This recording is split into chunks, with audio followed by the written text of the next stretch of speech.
de tantos amores que eu nunca esqueci. Límpida passa no peito essa seiva, verdade que me une a você. Livre de toda maldade, essa tal de amizade pra mim é raiz, que deixa marcas no solo, é a beleza de um colo, do ombro do cio. Necessidade da terra, presença,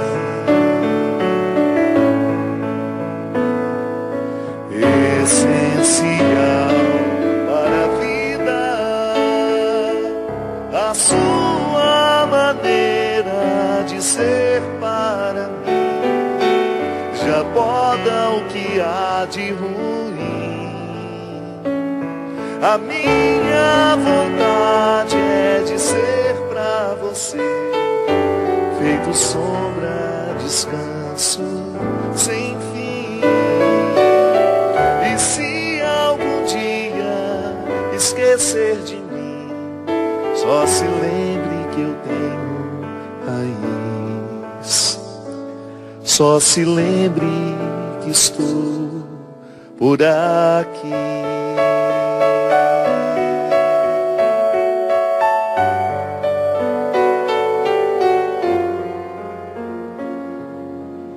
Necessidade da terra, presença,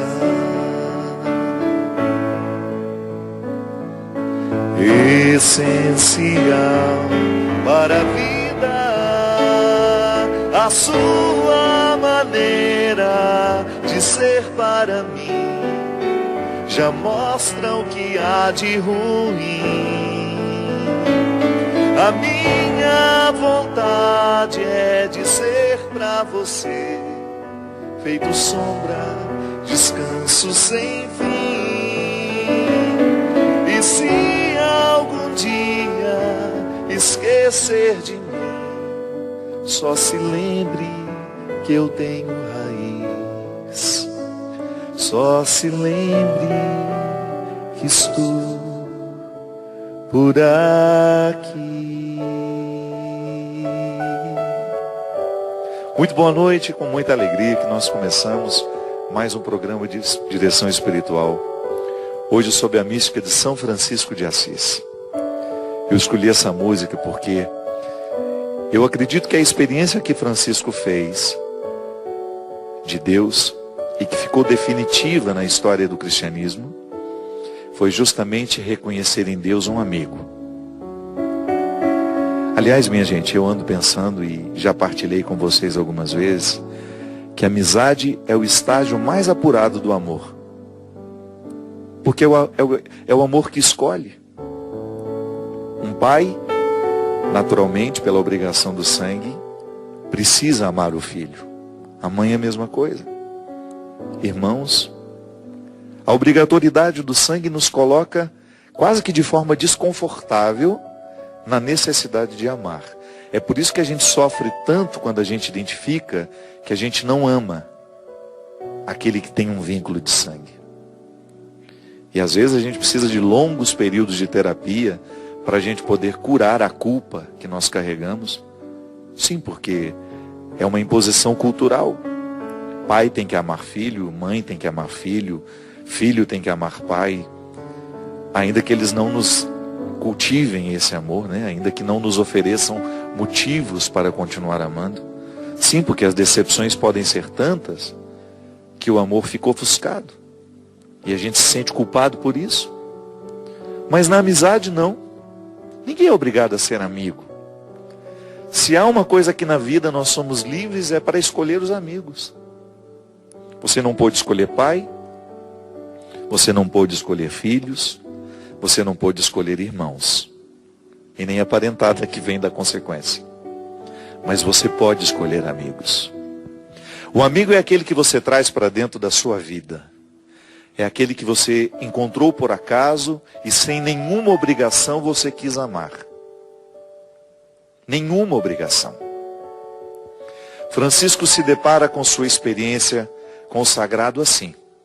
Nasceu dentro de uma família religiosa, mas até então não havia experimentado Deus.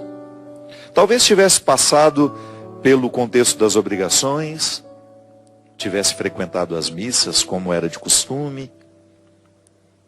Era um moço bonito, jovem, cheio de vida, rico. E de repente, descendo para o lado obscuro de Assis, quem já esteve lá, já teve a oportunidade de ver a distinção das duas cidades. A cidade onde moravam os nobres, os ricos, os comerciantes, e aquele vale onde ficavam os leprosos. Francisco era um homem de muitos amigos, e numa daquelas suas muitas idas e vindas pelos arredores de Assis, ele faz a experiência de ser preso pelos olhos de um leproso. E aquilo incomodou. E aquilo despertou nele um desejo de oferecer àqueles que viviam esquecidos um pouco da sua generosidade, que ele já estava acostumado a oferecer aos seus amigos. Porque ele já era um menino generoso. Mas ele era generoso com aqueles que estavam no mesmo nível, no mesmo, digamos, no mesmo patamar. Mas ele descobriu que existia uma forma mais generosa de amar, que era oferecer a quem não podia retribuir. E ali ele se tornou amigo dos pobres. Aliás, é a grande marca de Francisco, ser amigo dos pobres. E pobre, olha que maravilha, não se limita ao ser humano, não. O pobre é todo aquele que está indefeso. É aquele ser vivo que está indefeso.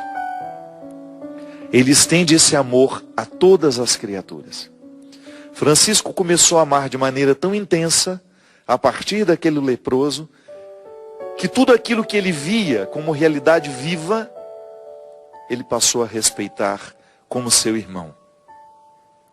E então começou a chamar o vento de irmão, o sol, a lua de irmã.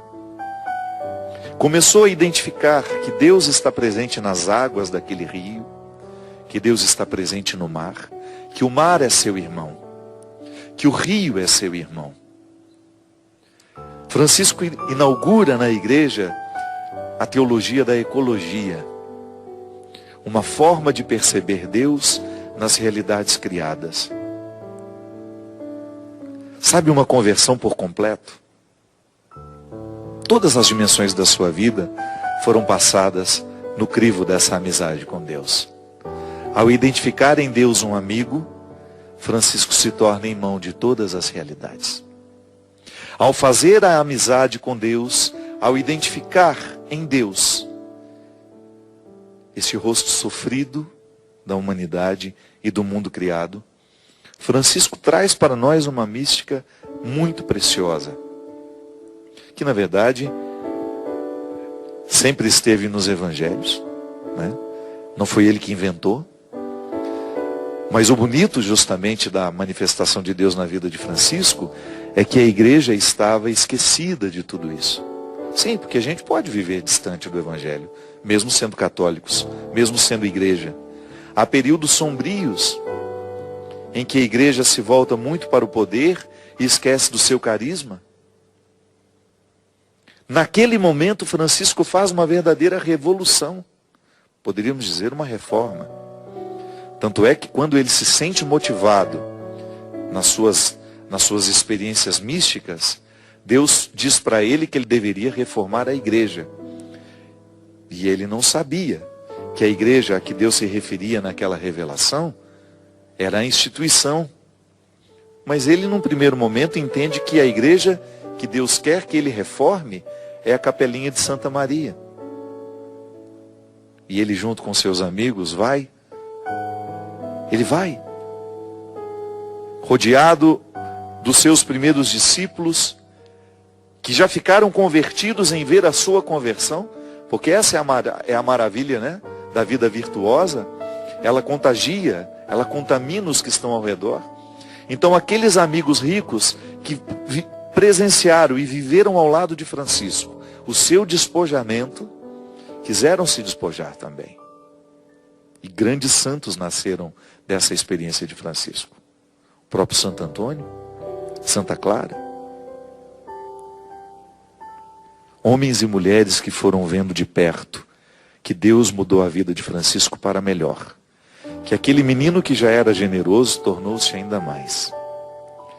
E aquele menino que era rico aprendeu que ele possuía uma riqueza superior àquela que os pais ofereciam a ele. Que é a riqueza que vem morar nos olhos da gente quando nós de fato nos convertemos ao Evangelho. Mudando a maneira como ele olhava para o mundo. Sim, colocou nele uma sensibilidade que fez diferença e que marca a história do cristianismo até hoje.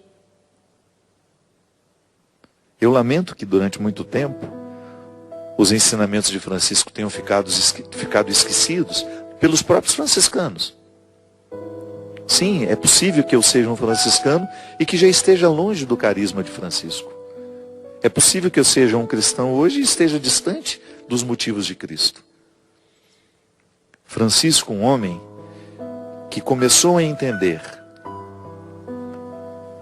que a experiência cristã tem que mudar a nossa relação com tudo e com todos, a começar pelo respeito que temos. Durante anos e anos e anos eu fui cristão, sem escutar no discurso dos padres que me evangelizaram que poluir um rio é pecado, que jogar um lixo no chão é pecado. Escutei muito sobre os pecados da sexualidade. Foi o que eu mais ouvi ao longo da minha vida. Um cristianismo que só falava de sexualidade, que foi reduzido em seus... Estou falando da minha experiência. Eu só escutava isso. Era a grande preocupação, orientar-nos para que nós tivéssemos uma vida sexual saudável. Tudo bem, ótimo. Mas a gente não pode privar o outro de compreender o cristianismo como uma proposta de vida que engloba todas as realidades. Hoje, existe um dado tristíssimo, quer ver? Que eu vou até dar para vocês aqui. Que eu fiquei sabendo na semana passada, assistindo um noticiário. Uma informação que falava justamente do crime que nós cometemos contra os nossos rios. Onde será que está?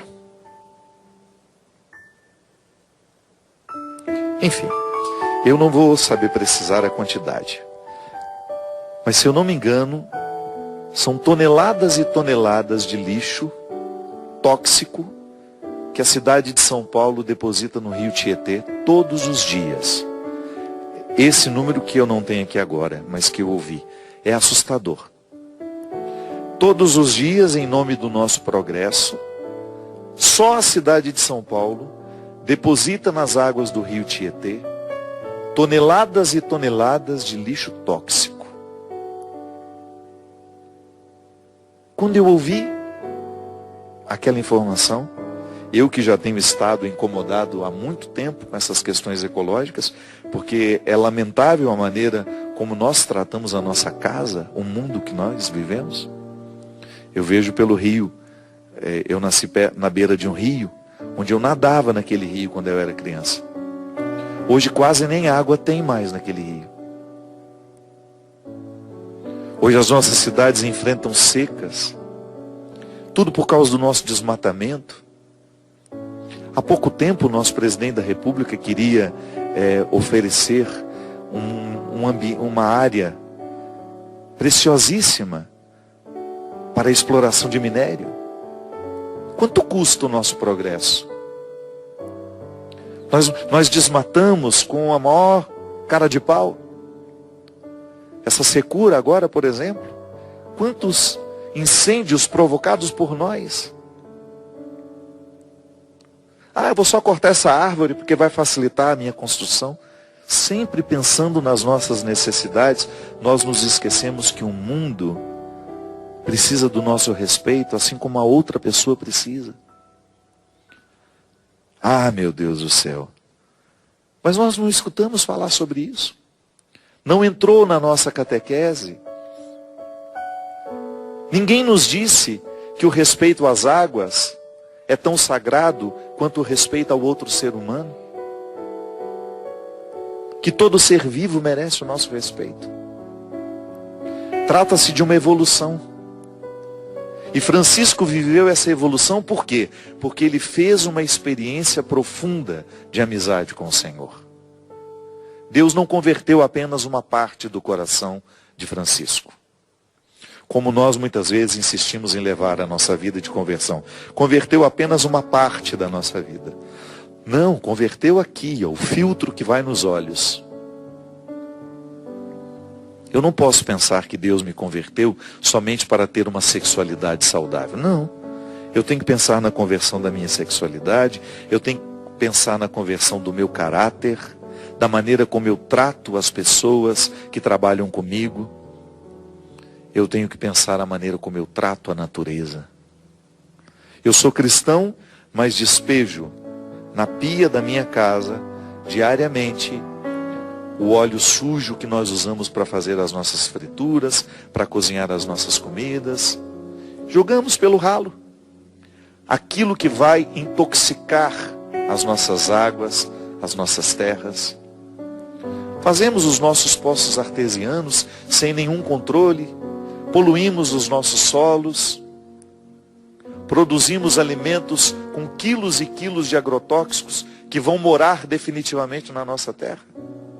Jogamos plástico por todos os lugares, jogamos os nossos plásticos nos nossos mares, poluímos as nossas praias. E isso não nos incomoda. Não entra na dimensão da nossa conversão. Por quê? Porque a nossa conversão ela foi em partes. Ah, não. A conversão de Francisco é total. Ela modifica a maneira como aquele homem olhava para o mundo. E ele faz, volto a dizer, ele não inventou isso. Ele faz a experiência que está em João capítulo 15, versículo 1 em diante. O Evangelho diz assim: Eu sou a videira verdadeira e meu pai é o agricultor. Todo ramo que não dá fruto em mim, ele corta. E todo ramo que dá fruto, ele limpa para que dê mais fruto ainda. Vós já estáis limpos por causa da palavra que vos falei. Permanecei em mim, e eu permanecerei em vós. Como o ramo não pode dar fruto por si mesmo, se não permanecer na videira, assim também vós não podereis dar fruto, se não permanecerdes em mim. Eu sou a videira e vós os ramos. Aquele que permanece em mim, como eu nele, esse dá muito fruto, pois sem mim nada podeis fazer. Quem não permanecer em mim será lançado fora como um ramo e secará. Tais ramos são apanhados, lançados ao fogo e queimados.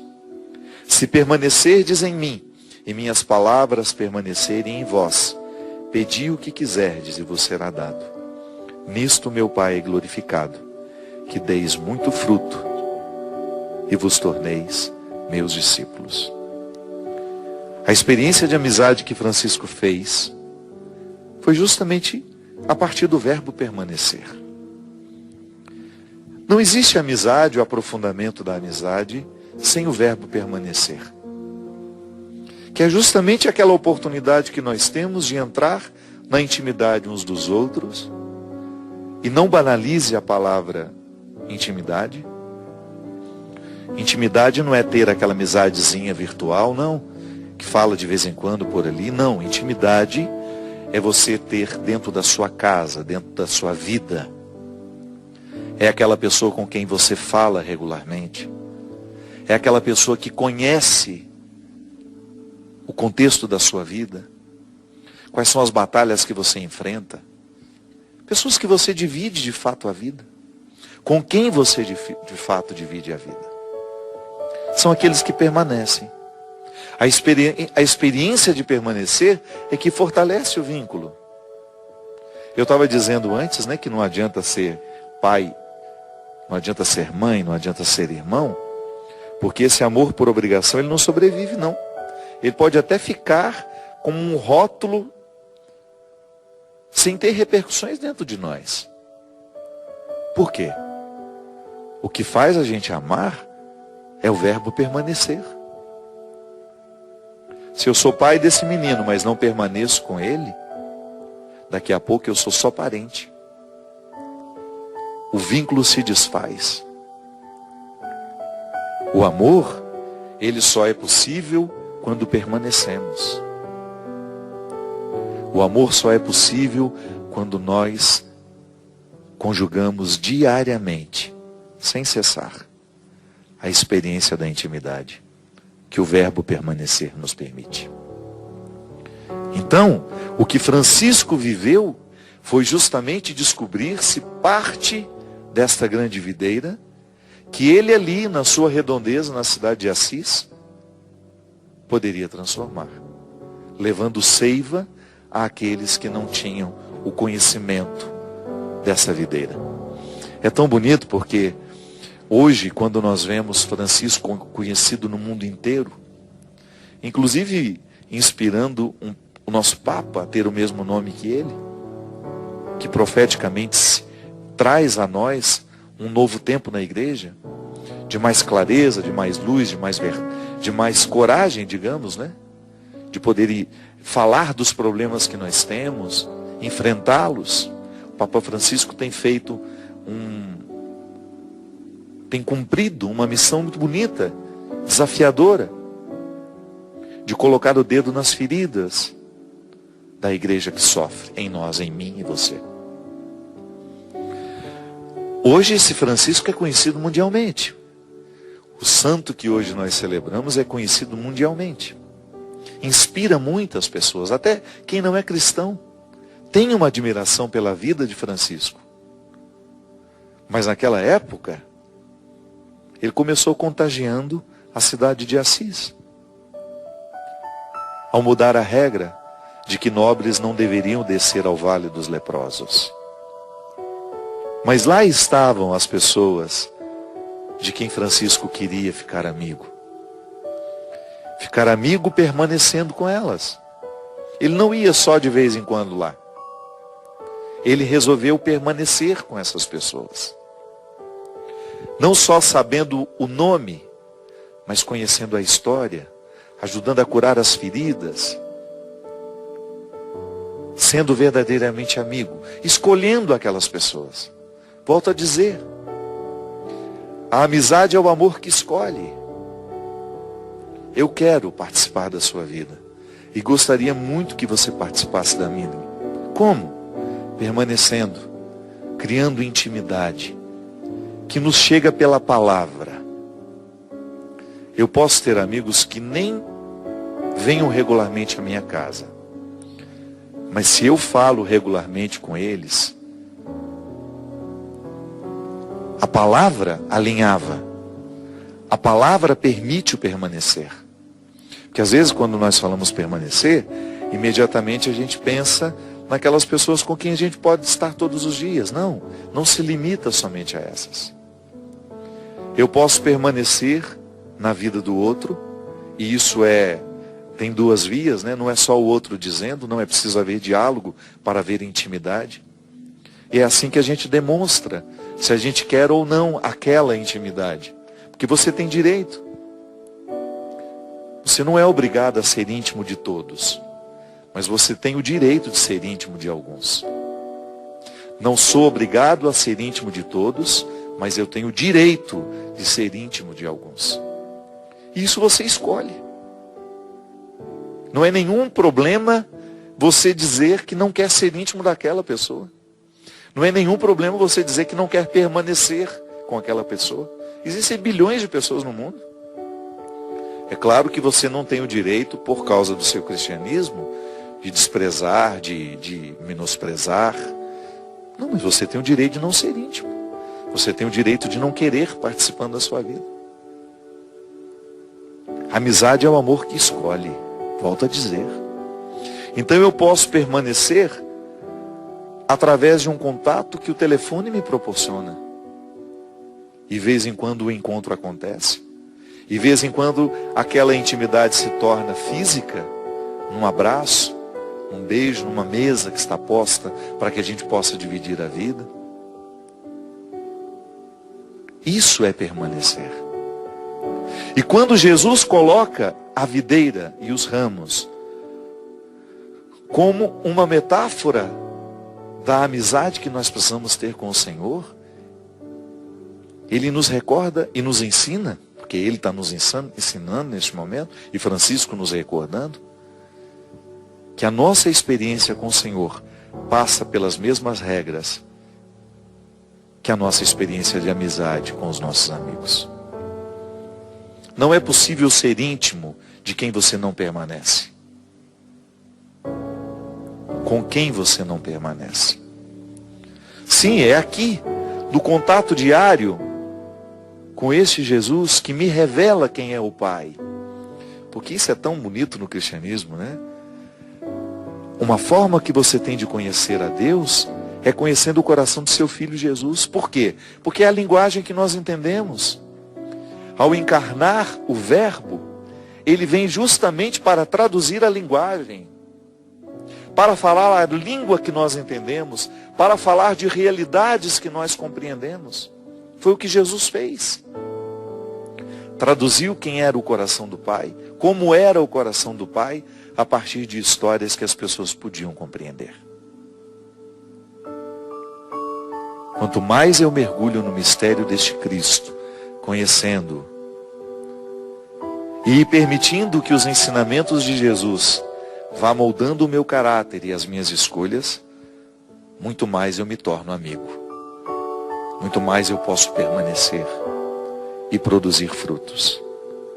Sim, Francisco produziu frutos para a sua época e o seu modelo de vida foi tão intenso, tão verdadeiro, que continua produzindo frutos nos dias de hoje.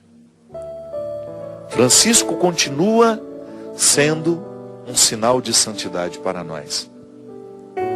Mas eu agora preciso assumir o meu papel. Você agora precisa assumir o seu. Compreendendo que nós hoje temos a oportunidade de fazer a revolução que o mundo precisa. De levar este Deus amigo a todos aqueles que estiverem pelo nosso caminho. E sobretudo desfrutando dos benefícios de ter essa amizade com o Senhor. Nós vamos para um rápido intervalo e a gente volta já já com o programa Direção Espiritual.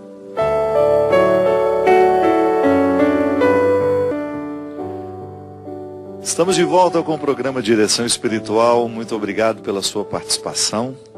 Boa noite, seu Christian. Christian voltou de férias. Não sabemos quanto tempo ficará, então a gente aproveita a presença dele. Mandar um abraço para o seu Francisco de Assis, que é o pai do Christian. Mora em BH, não? Angatuba, São Paulo. Seu Francisco, um grande abraço, que Deus abençoe muito o senhor. E parabéns pelo filho querido que o senhor tem. Christian, muita gente mandando abraço para você também, por onde eu passo. Algumas pessoas acham que a gente mora na mesma casa. A gente quer agradecer muito ao povo de São Paulo ontem. Ontem tivemos o lançamento do livro Crer ou Não Crer, escrito com meu amigo querido Leandro Carnal, um professor.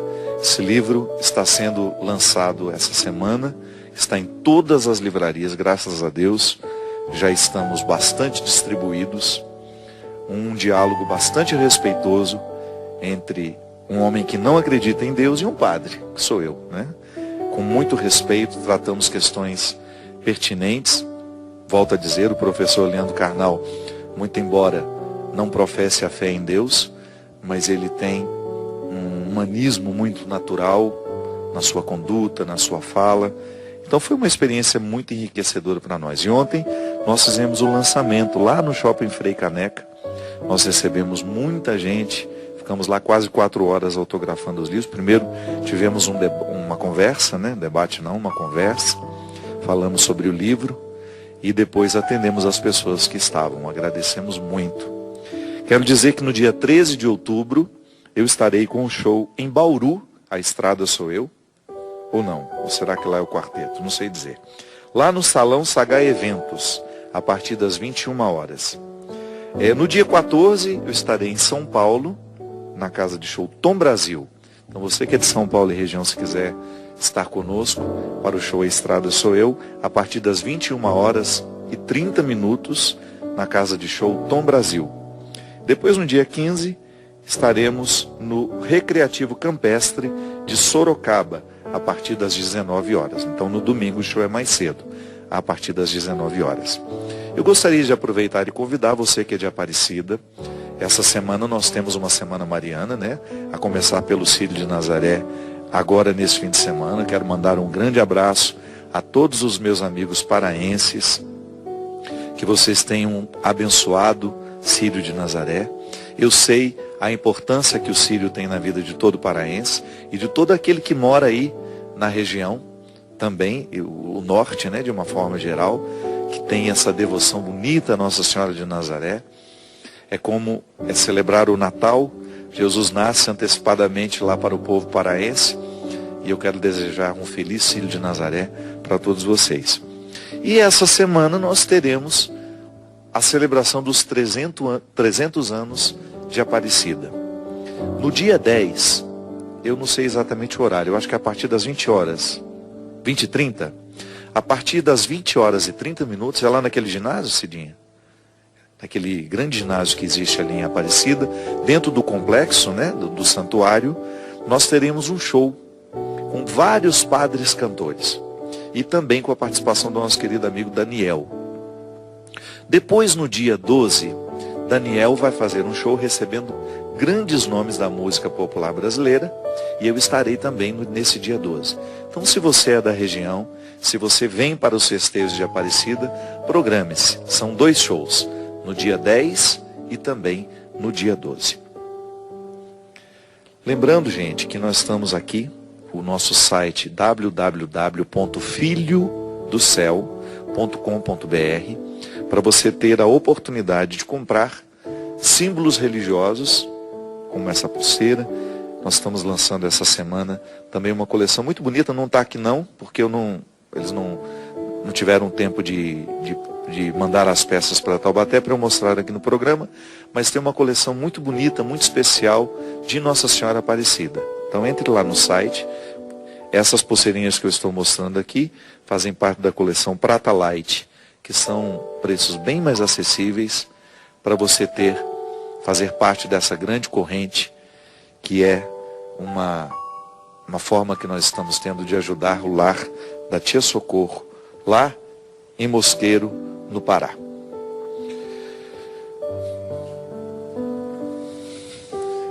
Queria também agradecer todas as pessoas que estão ajudando a Canção Nova nesse tempo difícil. Você sabe que ao comprar um produto da Canção Nova, você ajuda a evangelizar. Canção Nova vive tempos difíceis, assim como todos nós. O Brasil passa por um momento difícil, mas como a Canção Nova não comercializa o seu espaço, né, de TV, de rádio, de internet, tudo aqui é feito com a contribuição do sócio evangelizador. Nós não temos aqui inserções de empresas. Então, é uma obra que depende da contribuição das pessoas. Então, nós queremos agradecer a todos aqueles sócios que estão colaborando para que o projeto da M Almas não pare, que é justamente manter essa programação no ar. É dar continuidade a este grande sonho do nosso querido Monsenhor Jonas Abib, o nosso pai fundador, que é justamente levar a Canção Nova a todos os corações que necessitam. E eu que tenho a oportunidade de viajar, minha gente, é impressionante como eu encontro pessoas que foram resgatadas pela Canção Nova. Ontem mesmo, né, o encontro é muito rápido, as pessoas passam para autografar o livro, mas eu sempre escuto uma história ou outra que me toca muito. E ontem passou por mim um rapaz, um moço, que nem tinha muita cara de gente da igreja, né? Um moço aparentemente rebelde nas suas vestes, o seu cabelo, as suas tatuagens. E ele me olhou e me disse assim: padre, eu comecei a assistir ao seu programa, eu tinha 17 anos. Hoje eu tenho 27. São 10 anos, a princípio nas quintas-feiras, agora nas quartas. São 10 anos que o Senhor faz parte da minha vida.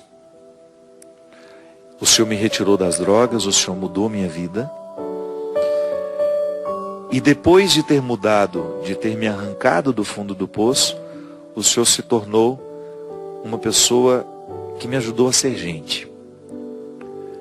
Eu fiquei muito emocionado quando ele falou isso.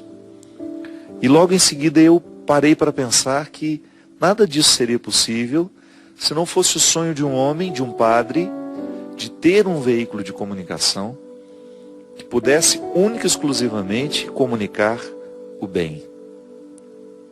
Não há nada na programação da Canção Nova que possa ferir a sua família. Não é?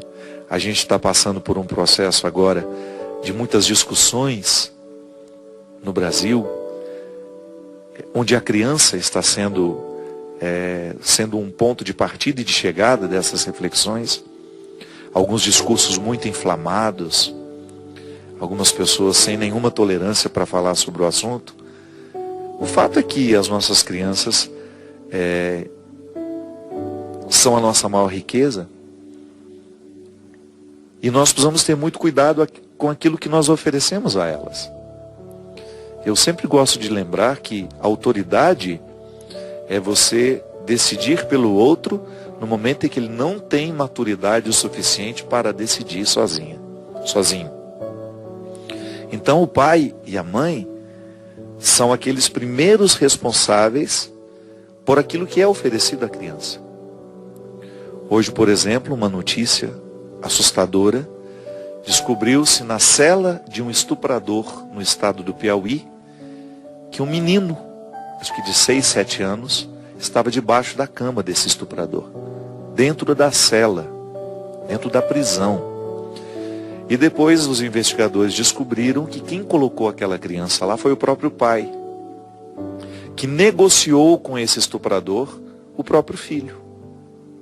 Eu, quando tive na casa da tia Socorro a primeira vez, lá nesse lar acolhedor, foi mais ou menos um mês antes dela morrer, eu tive o contato com algumas meninas de 10, 11 anos, que estavam grávidas de seus pais.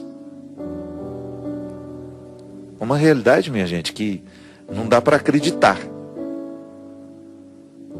A minha amiga Fafá de Belém, que está lá já em Belém, preparando o círio, a varanda de Nazaré, é uma mulher muito engajada nessas questões.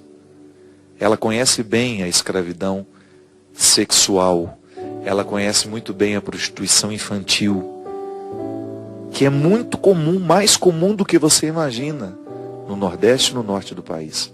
Existe aqui para baixo, mas eu acredito que, por ser o Norte um lugar grande demais, às vezes com comunidades muito distantes das cidades, as comunidades ribeirinhas, cidades à beira dos portos. Recife, por exemplo, uma cidade que existe um índice muito alto de prostituição infantil. Então é muito triste. Lá no lar da tia Socorro eu conheci uma menina que foi estuprada pelo pai, desde muito pequenininha, e depois começou a ser vendida pelo pai e pela mãe. Eles cobravam R$5 por programa. Então, aquela menina, com 6, 7 anos, já era uma prostituta. Sabe como foi o desfecho da história? A menininha, agora, acho que ela tinha 10 ou 11 anos, ela foi à delegacia e denunciou o pai e a mãe. Ela saiu de casa, não aguentando mais aquela vida que eles ofereciam a ela, ofereciam não, que eles forçavam ela a viver, ela foi até uma delegacia e denunciou pai e mãe. E depois ela foi acolhida lá no lar da Tia Socorro, também grávida. Então, a gente ter o cuidado de saber o que nós oferecemos aos nossos filhos. Essa primeira formação, essas primeiras informações sobre o mundo, sobre a vida, sobre os afetos, não é a escola que vai dar, somos nós. E toda a casa tem autoridade afetiva sobre a criança. A começar pelos assuntos que nós discutimos perto delas. Sim, criança tem que ter ambiente de criança. Nós não podemos discutir questões que elas ainda não sabem assimilar, que elas ainda não sabem processar, porque senão nós traumatizamos as nossas crianças. É assim quando morre alguém, né? Não tem como esconder da criança que morreu a mãe dela, por exemplo. Mas até a forma como nós contamos precisa passar pelo cuidado. Para que ela depois tenha condições de organizar o luto, claro. Mas o sofrer da criança é diferente do sofrer do adulto. Então essa nossa responsabilidade em oferecer um conteúdo saudável. Eu sei que as nossas crianças já têm mais autonomia do que nós tivemos. Elas começam a ter muito mais autonomia, mais cedo. A autonomia vem mais cedo nos dias de hoje. Você já vê crianças manipulando celulares, manuseando, né, meios de comunicação, e nem sempre existe um cuidado de saber o que essa criança está vendo. Hoje, por exemplo, a pedofilia, eu não sei as estatísticas, mas eu creio que a maioria dos casos acontece e começa através da internet. Claro, nós podemos ter um pedófilo dentro de casa, porque durante muito tempo pensou-se que padre era o principal pedófilo da sociedade. Sim, muitos casos envolvendo padres. Mas as estatísticas nos mostram que o maior número, o grande número de pedófilos são parentes da criança. Esse grande número vem de parentes. São pessoas próximas que têm uma autoridade afetiva sobre a criança. Então o nosso cuidado ele deve ser redobrado, porque é uma experiência de amor, né? Cuidar. Eu não tenho como ser pai, ser mãe, se eu abro mão da minha autoridade. Eu sempre digo isso. As pessoas querem casar, mas elas não querem mudar as suas vidas. Elas querem continuar vivendo como vivem. Então não se casam, vocês não são obrigados a se casarem. Ninguém é obrigado a ser mãe. Ninguém é obrigado a ser pai. Mas a partir do momento que se tornam, é natural que venham responsabilidades que você não pode abrir mão de exercer. Diferente de um homem solteiro. Colocou um filho no mundo, você terá de viver a experiência da permanência com ele. Acompanhar, para você ter autoridade. Porque a autoridade, ela não vem somente pela imposição. Sim, vem também pela imposição. Eu sou seu pai, ponto final. Mas depois disso, se não se desenvolve um vínculo, eu preciso entender, a criança precisa entender que aquilo que nós estamos dizendo é fruto do amor que nós temos por ela. Fruto da preocupação que nós temos por ela. Educar é justamente caminhar na direção dessa maturidade. Nós vamos amadurecendo juntos. Então a criança começa a perceber que a autoridade do pai é favorável ao seu crescimento. Que a autoridade da mãe é favorável ao seu crescimento. Não há possibilidade de nós educar uma criança sem a gente dispensar tempo para essa educação. Então nós queremos, volto a dizer, queremos ser pais, ser mães, mas nós não queremos modificar a nossa vida, não. Aí então a gente delega às babás, aos professores. E você? E o seu papel? Não vai exercer? Não vai proteger? Porque também a proteção é um direito da criança. Nós precisamos protegê-las. Protegê-las de tudo aquilo que possa desvirtuá-las. De tudo aquilo que possa ser uma agressão para aquela fase da vida. Eu acho interessante porque nós lidamos com muita naturalidade com a erotização das nossas crianças. Elas ficam erotizadas antes da hora. Por causa da música, por causa da televisão, por causa da cultura que entra dentro dos nossos meios de comunicação e que são absorvidas. Então, às vezes, músicas que têm um vocabulário extremamente agressivo à infância já estão sendo cantadas por elas.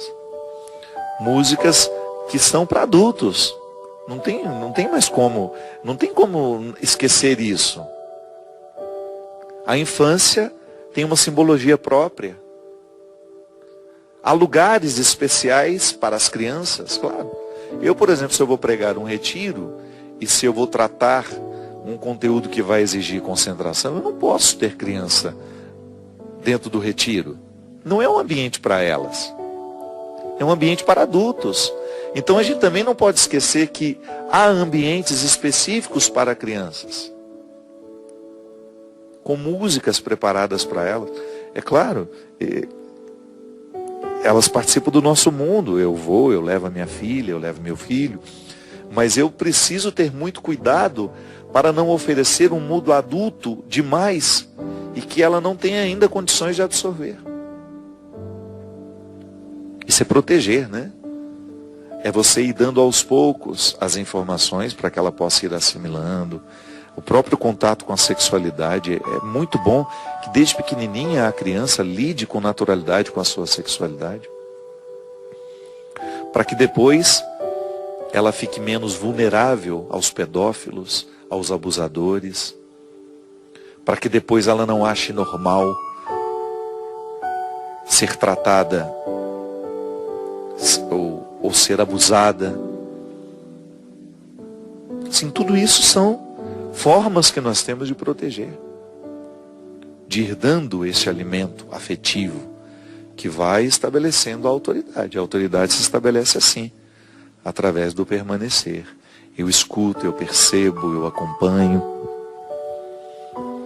Então a Canção Nova é uma proposta assim, de não oferecer nada. Graças a Deus aqui não tem nada.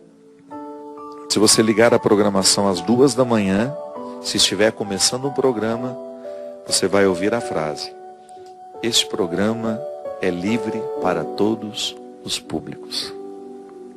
Graças a Deus. Nada, absolutamente nada que possa fazer mal, que possa prejudicar quem nos assiste. Eu sei que o discurso religioso mal feito também faz mal. O discurso da exploração, quando ensinam um Deus carrasco, quando esquecem de falar deste Deus amor, e fala somente do Deus do dízimo. Deus me livre, Deus nos livre disso. Desse Deus comerciante, né? Que vem de graça, se passar debaixo dessa porta, se passar debaixo daquela, se comprar isso, se comprar aquilo. Mas graças a Deus aqui na Canção Nova, a gente não tem isso não. Pode até ter um momento em que alguém peça uma doação, mas sem barganha. Pede a doação sabendo que você está compreendendo que aqui o seu dinheiro ajudará a manter a obra de evangelização. Só isso. Mas a nossa programação é livre para todos os públicos, sempre. E a gente faz de tudo para que a programação, que é livre para todos os públicos, possa acelerar nos corações que nos assistem essa conversão. É urgente, minha gente. O mundo está vivendo um caos. A violência crescente.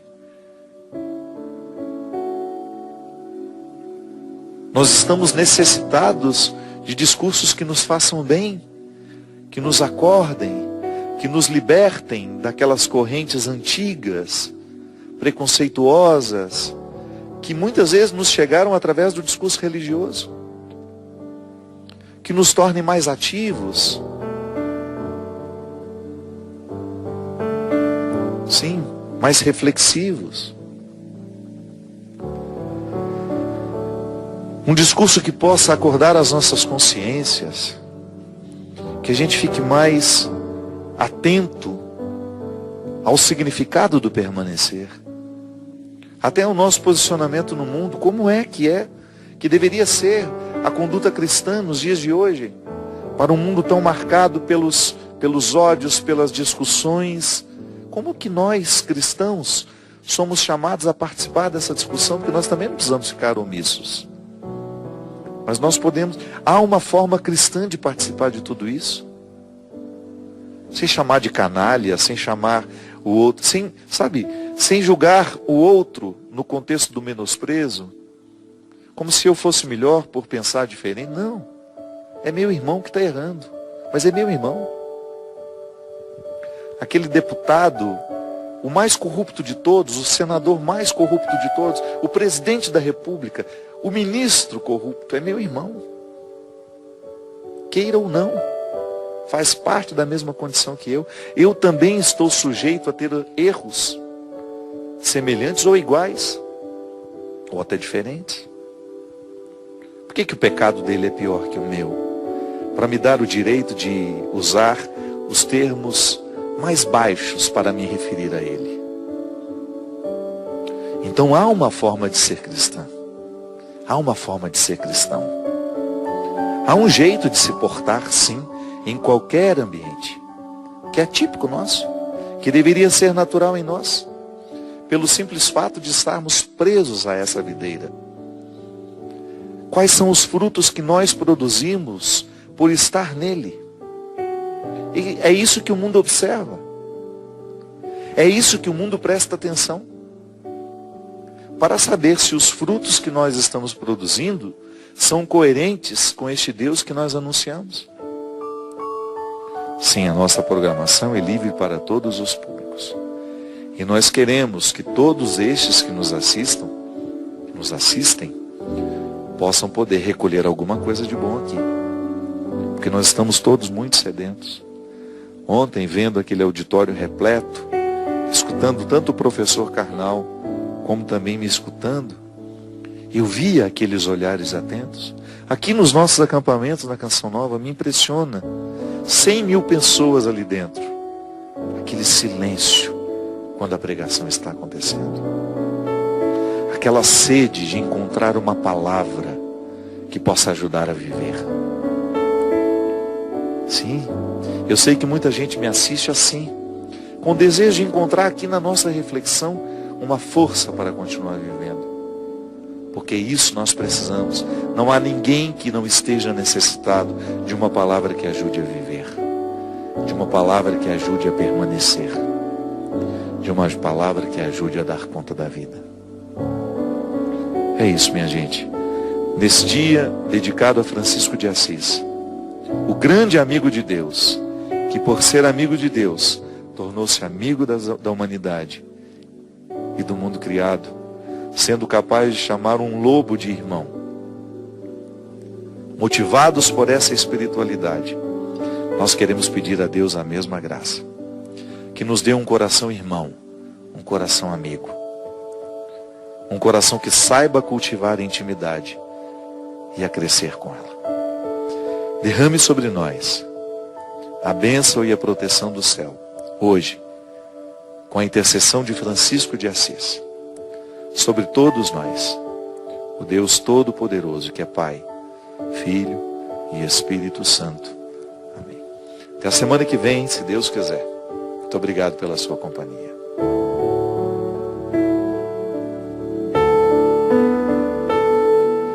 Flores são todas as cores de tantos amores que eu nunca esqueci.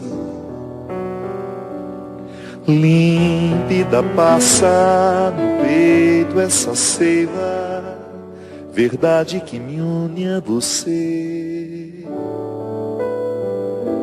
Livre de toda a maldade, essa tal de amizade pra mim é raiz e deixa marcas no solo. É a beleza de um colo, do ombro do sim. Necessidade da terra, presença